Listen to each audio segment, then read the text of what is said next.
the Easy Trick channel for the computer science students and as well as those students who learn something new in the computer science field. This is the next part of the Python language, and the previous parts, all previous parts available under the description box, all links available under the description box. So those students who learn about the introductory level and the other parts, kindly see that tutorial, and after that you will shift into that tutorial. This is the third part of the generator available under the Python programming.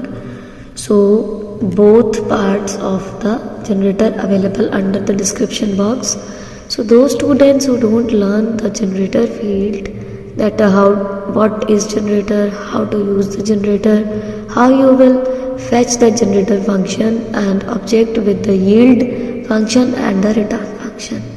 So kindly, it's my humble request to all of you, please see the previous video, and after that you will enter into that particular tutorial, because in this particular tutorial we will learn about the next function with the yield object.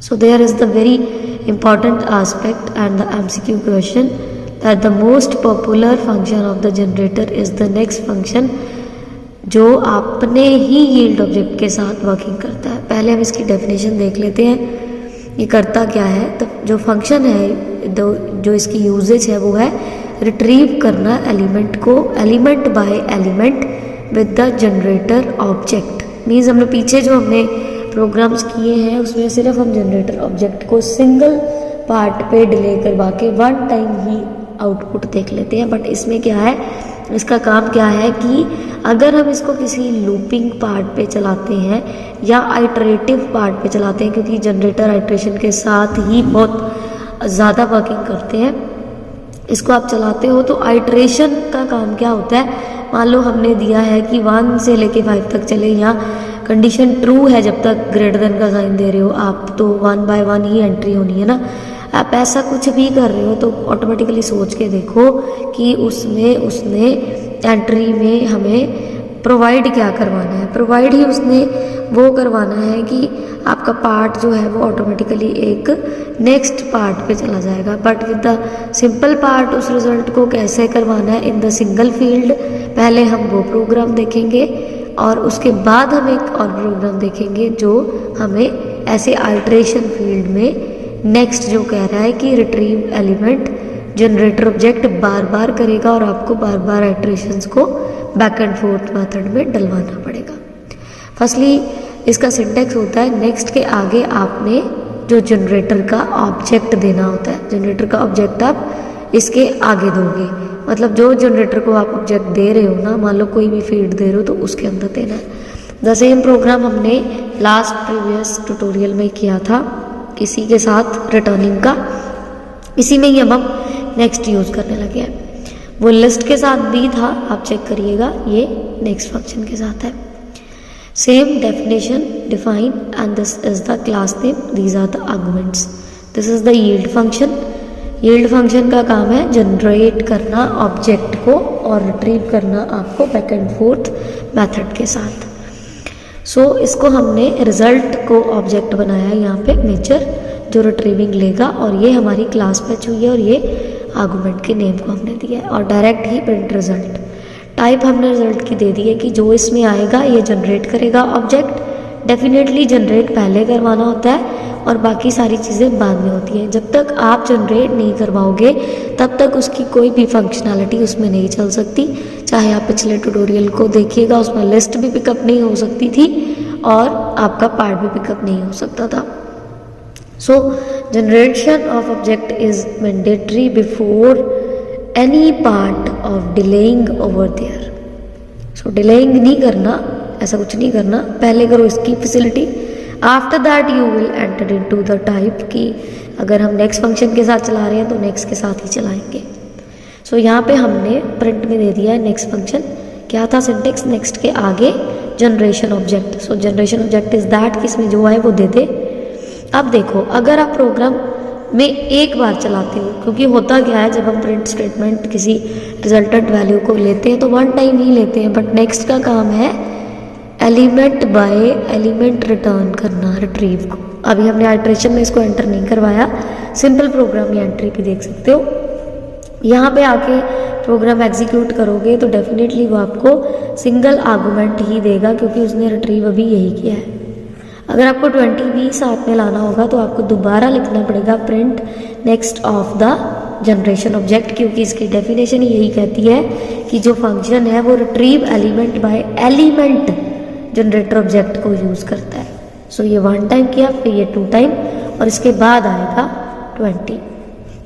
और इसी ही programme को अगर हम entry next function को दे देते हैं अपने ही part में कि इसको हम एक फंक्शनैलिटी में चलाते हैं जिसमें हम इसको यूज़ करेंगे विद द आइटरेशन फील्ड्स, जैसे हमने यहाँ पे वाइल लूप ली है a less than equals to b with the show class name and the defining function with the a and b.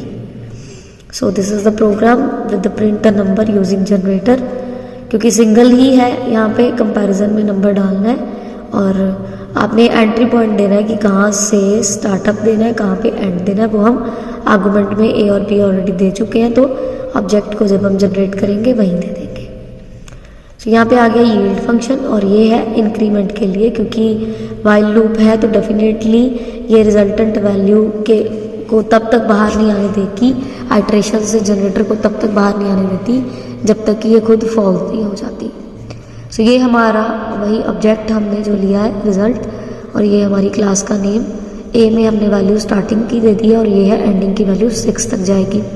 ये डिपेंड करता है एन नंबर्स, आप बढ़ा भी सकते हो 10 तक भी, 15 तक भी कहीं भी बढ़ा सकते हो। सो यहाँ पे आएगा print result and type of result, ये हमने पिछले प्रोग्राम में भी देख लिया। डायरेक्ट हमने किया प्रिंट नेक्स्ट रिजल्ट, ठीक है। अब देखो जब ऑब्जेक्ट जनरेट हो गया, वैल्यू पास ऑन हो गई है ए को 1 is less than equals to B, means 1 is less than equals to 6, 1 time object generation is complete and उसने आपको प्रिंट क्या करवाना है 1। अगर यहाँ तक प्रोग्राम चलाओगे तो 1 to 6 तक वो नहीं चलाएगा। आइदर की वाइल लूप को आप देख चुके हो कि वाइल लूप जो है वो तब तक फॉल्स नहीं होती, वो डेफिनेटली फॉल्स नहीं हुई है, बट आप थ्रू आउट उसकी रिटर्निंग मांग रहे हो एक नेक्स्ट फंक्शन से। जब नेक्स्ट फंक्शन से रिटर्निंग मांग रहे हो तो डेफिनेटली ये 6 टाइम्स ही इसने चलना है। 2 less than equals to 6, 3 less than equals to 6, 4 less than equals to 6, 5 less than equals to 6 and 6 less than equals to 6, again because of कि लेस देन की कंडीशन चाहे फॉल्स हो गई है बट 6 इक्वल्स टू 6 अभी भी है। और इंक्रीमेंट अगर ये ऑब्जेक्ट करेगा तो ये जाएगा 7 less than equals to 6। Loop के अकॉर्डिंग टू तो आपको सारी रिजल्टेंट वैल्यू 1 टाइम मिलनी चाहिए थी, बट क्योंकि ये जनरेशन ऑफ ऑब्जेक्ट है उसके पास है रिजल्ट, बट आपने रिटर्निंग जो मांगी है नेक्स्ट की मांगी है 1 टाइम, तो हमें ये प्रोग्राम आगे भी जब हम रिट्रीविंग के लिए वैल्यूज़ खुद नहीं मांगेंगे तो वो हमें ये वैल्यूज़ रिटर्न नहीं करेगा, क्योंकि ये देखो इसके थ्रू आनी है 1 टाइम, 2 टाइम लूप चली तो ये 2 इसके तरफ से आएगा, फिर 3 टाइम जब आप लिखोगे इसको 3rd टाइम अगेन, क्योंकि इसका प्रोसेस आपको कहता है रिट्रीविंग द वैल्यू एलिमेंट की जो ऑब्जेक्ट की बार बार लेनी होती है। ये आ गया 3 के लिए। ये आ गया जी हमारा 4 वाला पार्ट जो हमने देखा ही है पहले की कंडीशन फॉल्स नहीं हुई तो उसने 4 भी लेना है, फिर भी कंडीशन फॉल्स नहीं है हमारी तो अब 5 के लिए भी उसने एंट्री देनी ही देनी है हमें, ठीक है। एंड उसके बाद क्योंकि 6 भी प्रूव हो रहा था वो आपने देख ही लिया है कि लूप के according to equal to condition चल रही है, तो यहाँ पे हमें 6 के इंक्लूडिंग से मिलेगा। ये कोई साथ साथ नहीं मिलता जाएगा, इकट्ठे भी लिख दोगे 7 के लिए तो कंडीशन ऑलरेडी उससे बाहर आ चुकी है तो रिजल्ट आगे डिस्प्ले हो नहीं सकता। सो रिजल्ट डिस्प्ले होना है यहाँ से, बट आपका देख के अगर आपने एक ही लगाया है तो इसने आपको एक ही रिटर्न करना है। अब हमने 1 2 3 4 5 6 लगा दिए तो रिजल्ट हमें पूरी वैल्यूज़ दे देगा 1 2 3 4 5 and 6।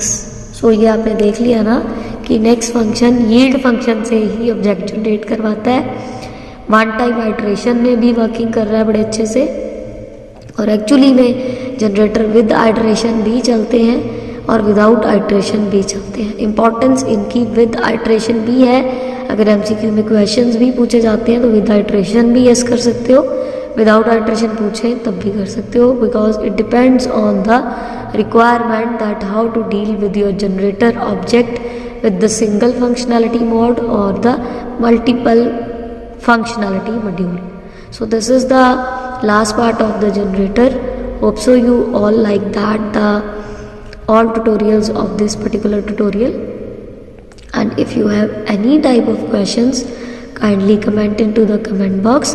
Reply will be given surely within 24 hours. And if you feel that the channel is very helpful, kindly like the videos, share the channels and subscribe the channel, so all will grab the good knowledge.